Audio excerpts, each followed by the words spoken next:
Olá, meus caros. Vamos trazendo essa lamentação sobre o radialista e pastor dos Gideões Missionários da Última Hora de Camboriú, que foi condenado à prisão, sim. Não é fake news. O radialista e pastor Silas de Souza, ligado aos Gideões, foi condenado pela Vara Criminal de Camboriú, Santa Catarina, por incitar preconceito e praticar homofobia. A decisão judicial foi publicada em agosto de 2026 e estipulou uma pena de 2 anos de reclusão em regime aberto, convertida em prestação de serviços à comunidade e pagamento de multa, porque ele tem as benesses, você provavelmente é réu primário e outras coisas mais, e a condenação foi abaixo de 4 anos, então converteu em prestação de serviços à comunidade e pagamento de multa. O pastor utilizou um programa de rádio ao vivo para proferir ofensas homofóbicas e desencorajar publicamente a população a votar em candidatos da comunidade LGBTQIA+.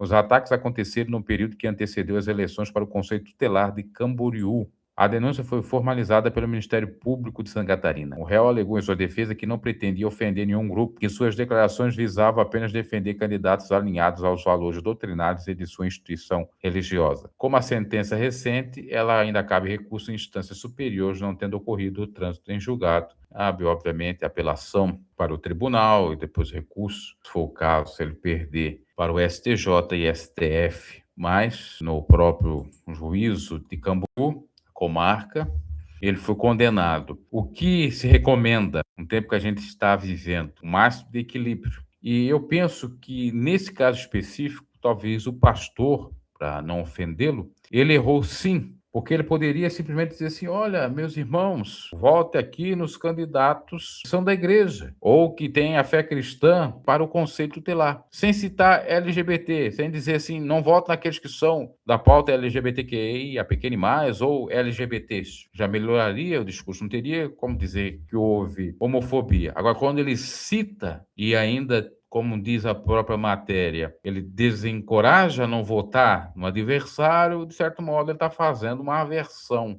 Aliás, ele está exortando, em nome de Deus, entre aspas, mas está fazendo aquilo que configura preconceito, uma divisão. Está, de certo modo, cometendo aquilo que já está estipulado aí como crime. Só que eu, particularmente, vejo que nesses casos não deveria ir, a não ser que haja coisa mais grave, haja violência. Ah, mas ele citou o ódio. É, mas tem que ver o contexto também. E mesmo citando o ódio, se for uma coisa leve, que só fique na esfera civil, não penal. Porque o camarada ser preso por uma fala infeliz, que às vezes o camarada não queria dizer, só disse de uma maneira equivocada, ou ainda porque não está acostumado a falar no linguajar que se deve falar. Eu não estou aqui para defender ele, mas tem alguns que podem cometer crimes sem saber que estão cometendo, porque a igreja não instrui juridicamente o que é para ser falado, ou ser dito. Então, pode ser o caso dele, tanto é que ele alega que ele estava falando segundo o modo dele, para que gente ligada à igreja pudesse ser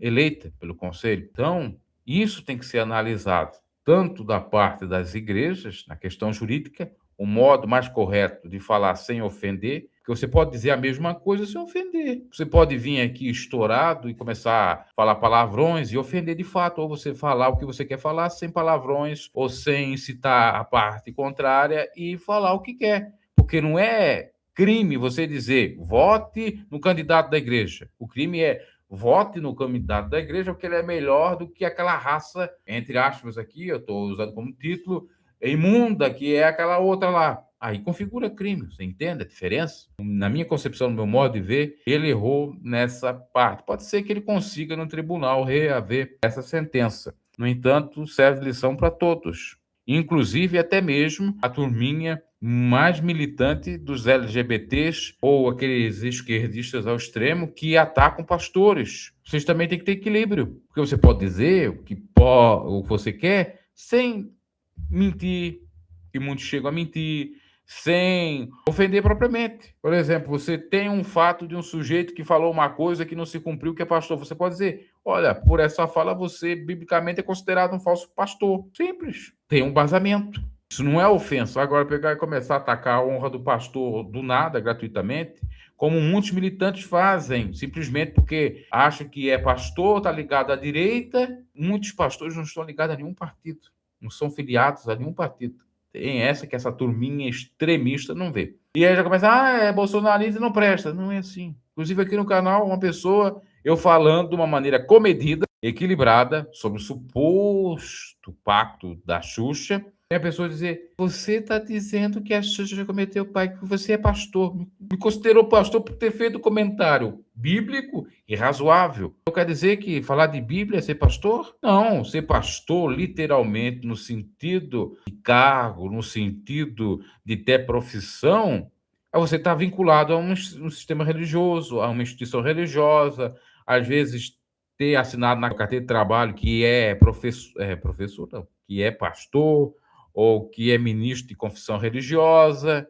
Isso sim é pastor. Eu não tenho isso na minha carteira de trabalho. Eu tenho de confeccionador de calçado, eu tenho de assistente administrativo, não tenho lá de pastor, então não sou pastor. E quando estava dentro de igreja, eu assinei um termo lá para ser o auxiliar de pastor ou obreiro, para não ter direito no trabalho, para não ter carteira assinada, em outras palavras, para não buscar meus direitos. Então, legalmente, formalmente, para a Justiça do Trabalho, eu não sou pastor. Nem para a igreja não era, porque eu era auxiliar. E atualmente, eu estou desde 2009 fora do sistema religioso. Então, essa turminha não entende. Eu sofro de ambas as partes. A turminha que acha que o simples fato de você falar de Deus é que você é pastor, não. Pode ser pastor no sentido de cuidar das pessoas, até compreendo. Agora, literalmente de cargo, não é. E tem a outra turma que vê a gente criticando com base na Bíblia, a gente começa a dizer: você é esquerdista, você não presta, você é isso. Não. Falta para vocês é equilíbrio. Vocês abandonaram o evangelho genuíno atrás de politicagem. Por isso que muitas das vezes vem a perseguição, entre aspas, do judiciário. Por isso que muitas das vezes Deus permite as condenações para vocês pararem de ser políticos e serem pastores de fato, que o pastor tem que acolher, tem que saber falar com todos. Os LGBTs que ia pequeno mais são almas também. Pense acerca. Não vou me estender. É isso e até a próxima.